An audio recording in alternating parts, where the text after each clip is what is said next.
Okay, welcome to this video on inverse of a matrix. In this video, we'll study what inverse of a matrix is actually.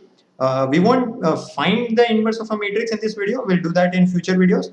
But this video is just an introduction on what an inverse of a matrix means. So, if you have a matrix, let's say A, first of all, it may or may not have matrices, and it may or may not have an inverse. Not all matrices have inverses. So the condition that is required for a matrix to have an inverse is as follows. The first condition is that it should be a square matrix. So it should have the number of rows equal to the number of columns. So I can say that A is an n by n matrix. And the other criteria is that it should have the determinant non-zero. So yeah, obviously you can talk about the determinant only if it's a square matrix, and specifically its determinant has to be anything other than zero. So if this condition is satisfied, only then you can talk about the inverse of a matrix A. And the notation is usually this. It's A with a -1 over it. So this is in kind of parallel with the notation for a reciprocal, but this is just a notation. It is not reciprocal of A because division of matrices is not defined.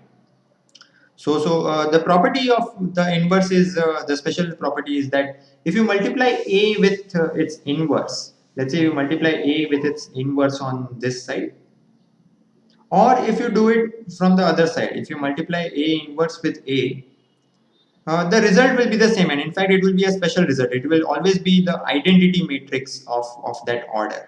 It will be the identity matrix of order n. So all these multiplications will give you the identity matrix. So yeah, this is the most important property of an inverse. It is basically the matrix which gives you the identity matrix when you take the product with the original matrix. So, and of course this will also be an n by n matrix. This also will be a square matrix. And the other thing you can prove is if you have uh, the product of two matrices, let's say A and B, both are square matrices of the same order, and if you were to find the inverse of this, then this is actually as good as the inverse of B multiplied by the inverse of A. So, and again, this is very much in parallel with the property of transpose that we looked at. The transpose of the multiplication, the product of A and B is the product of the transposes, but in the reverse order. So this is what actually inverse means. It is the unique matrix. Yeah, you can prove that it is unique. It is the unique matrix which, when you multiply it from either of the sides, you get the identity matrix back of the same order.